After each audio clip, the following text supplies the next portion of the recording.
ডায়লগটা রাগ করলা কি হলো? রাগ করলা। বাংলাদেশে মোবাইলে নেট খুললেই শুধু একটা ডায়লগ পাওয়া যায়, সে ডায়লগটা রাগ করলা কি হলো? রাগ করলা।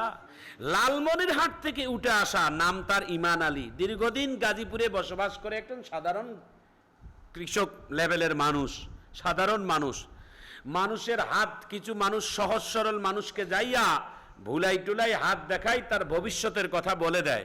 মানুষগুলো তার কথায় বিশ্বাস করে শেষ ফিনিশিংয়ে 1000 অথবা 500 টাকা নিয়া তাকে তার হাতের মধ্যে কিছু গাছ দিয়া দোয়া করে দিয়ে বলল যে তুমি তোমার বাড়িতে যাওয়ার আগেই তোমার মনের আশা পূর্ণ হবে। নাউজুবিল্লাহ বলেন। কিছু গুনাহ আছে সরাসরি শিরক করা, আল্লাহর সাথে কিছু শরিক করা, শিরক করা, এগুলোকে কুফরি বলা হয়। আল্লাহর কাছে কুফরির স্তর আছে, সব থেকে কুফরির এটাও একটা স্তর যে কোনো জ্যোতিষীকে হাত দেখানোর পরে তার উপর বিশ্বাস রাখা, এটাও একটা শিরক পর্যায়ে, এটা একটা কুফরি কাজ। কখনো কোনো মুসলমানের সন্তানেরা কোনো মানুষের কাছে হাত দেখাইয়া তার হাতের মধ্যে ভবিষ্যতের কথা লিখে আপনার কাছে বলবে, এ কথা আপনারা বিশ্বাস করবেন না। জ্যোতিষী কোনোদিন ইসলাম স্বীকৃতি দেয় না, কোরআন স্বীকৃতি দেয় না। আপনি বিপদে পড়েছেন, আপনি মুসিবতে পড়েছেন, আপনি অভাবে পড়েছেন, আপনি কত মুসিবতে পড়েছেন যে আল্লাহ আপনাকে মুসিবত থেকে হেফাজত করবে না?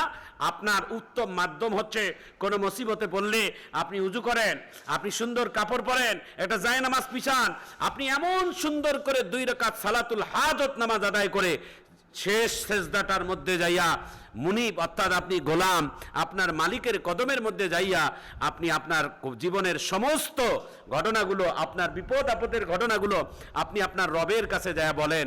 আপনার রব, আপনার আল্লাহ, আপনার রহমান, আপনার রহিম, আপনার সৃষ্টিকর্তা, আপনার মালিক, আপনার হায়াতদাতা, আপনার মৌতদাতা, আপনার সম্মানের মালিক, আপনার ইজ্জতের মালিক আপনারে বড় ভালোবাসে।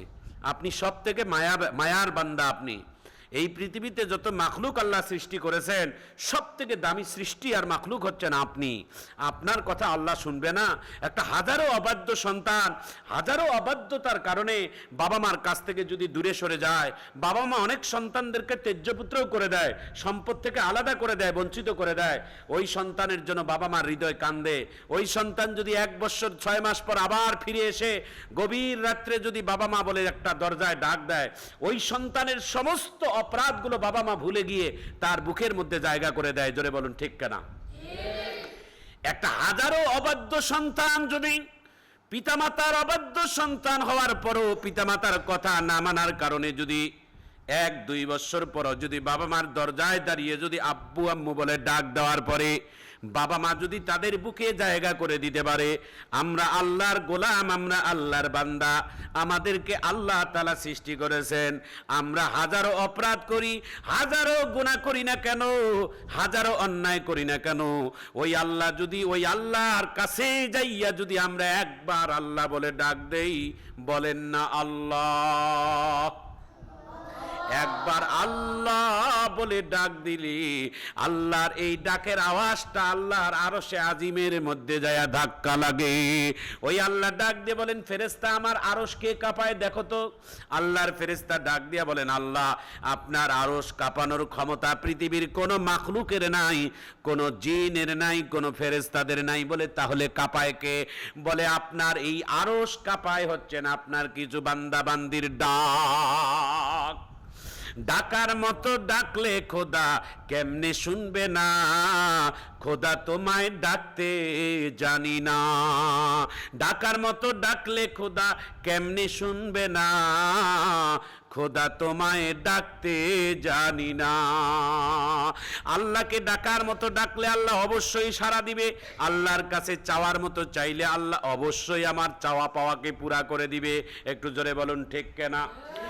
মানুষের কাছে চাইয়েন না, কোন মাজারের কাছে চাইয়েন না, কোন রাজ দরবারের কাছে যাইয়েন না। বাদশাহ হারুনুর রশিদ তিনি ছিলেন একজন শাসক এবং বাদশাহ।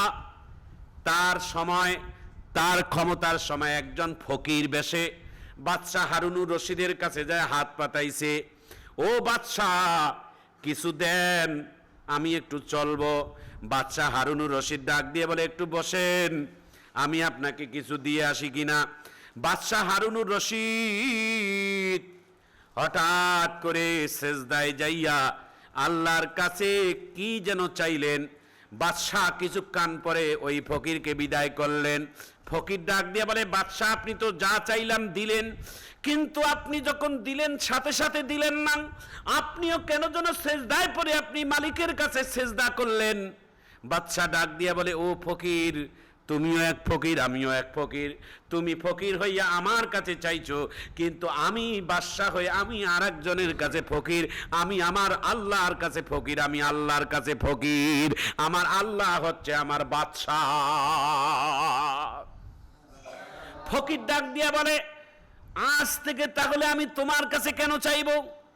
তোমার কাছে চাইলে যদি তুমি একজন মালিকের কাছে চেয়ে যদি আমাকে দিতে পারো, তাহলে ওই মালিকের কাছে তোমার মাধ্যম দিয়ে কেন চাইতে হবে? আজ থেকে আমিও আল্লাহর কাছে সরাসরি চাইবো, ওই আল্লাহ অবশ্যই আমাকে দিবেন। জোরে বলেন সুবহানাল্লাহ।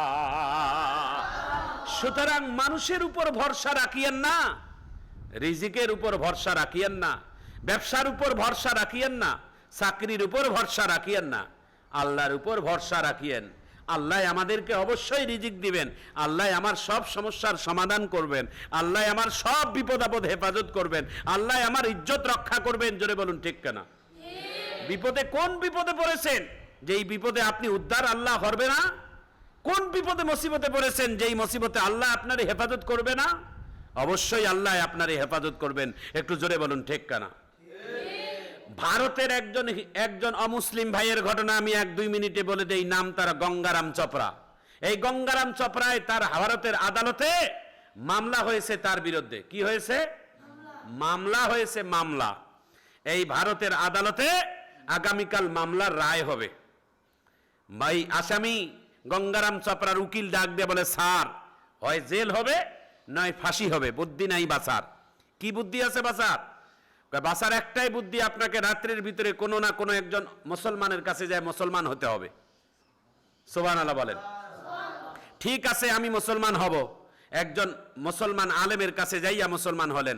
লা ইলাহা ইল্লাল্লাহু মুহাম্মাদুর রাসূলুল্লাহ কালেমা পড়ে মুসলমান ইমাম সাহেব ডাক দিয়ে বলে, স্যার এত রাত্রে বাড়িতে যাওয়া আপনার জন্য নিরাপদ নয়।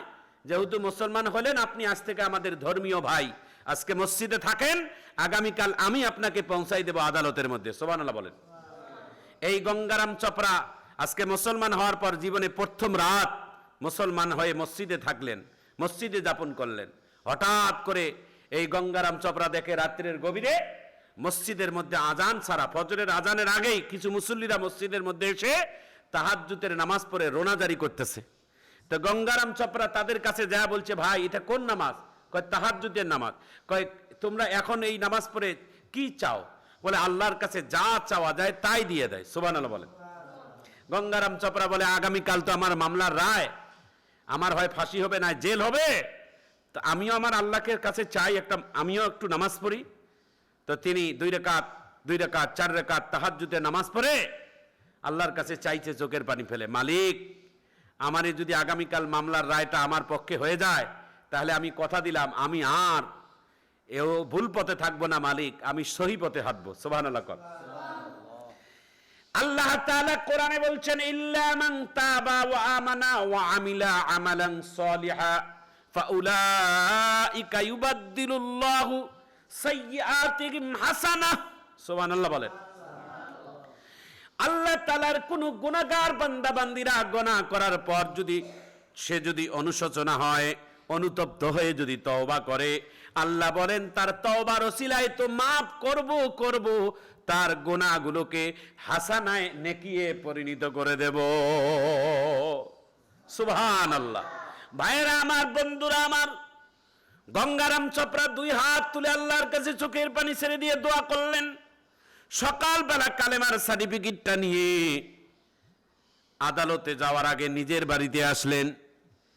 যেই বিবিএ তার বিরুদ্ধে মামলা করছে, 3.5 বছর আগে নারী নির্যাতনের মামলা, ওই মামলার রায় হবে আজকে। মামলায় যাওয়ার আগে নিজের বাড়িতে জায়নামাজটা বিছাইয়া 2 রাকাত সালাতুল হাজত নামাজ আদায় করে সালাম ফিরায় নাই। এমন সময় কে যেন বাড়ির দরজায় এসে আওয়াজ করতেছে। দরজা সালাম ফিরার পরে দরজা খুলে দেখে আমার সেই বিবি, যেই বিবি 3.5 বছর আগে আমার বিরুদ্ধে মামলা করছে, এতদিন আমার কাছে অভিমান করে আসে নাই, সেই বিবি আজকে আমার বাড়ির দুয়ারে এবার 2 সন্তানকে নিয়েও হাজির। সুবহানাল্লাহ বলেন। গঙ্গারাম চোপড়া ডাক দিয়ে বলে, কেন আসছো? বলে, আপনার সাথে মীমাংসা করার জন্য। কয়, তোমার যে মামলা, এই মামলার রায় তো আজ হবে, আর মীমাংসা কি দরকার? স্বামীর হাত ধরে ডাক দিয়ে বলে, যা করছি ভুল করছি, আর মামলা নয়, আদালতের মধ্যে দাঁড়িয়ে আমি মামলা উইথড্র করে নেব, আমি বাদী, মামলা আসামি বাদী মামলা উইথড্র করে নেব, আমার স্বামীর বিরুদ্ধে কোনো অবজেকশন রাখবো না, তার কারণ আমি তোমার ঘর সংসার করতে চাই।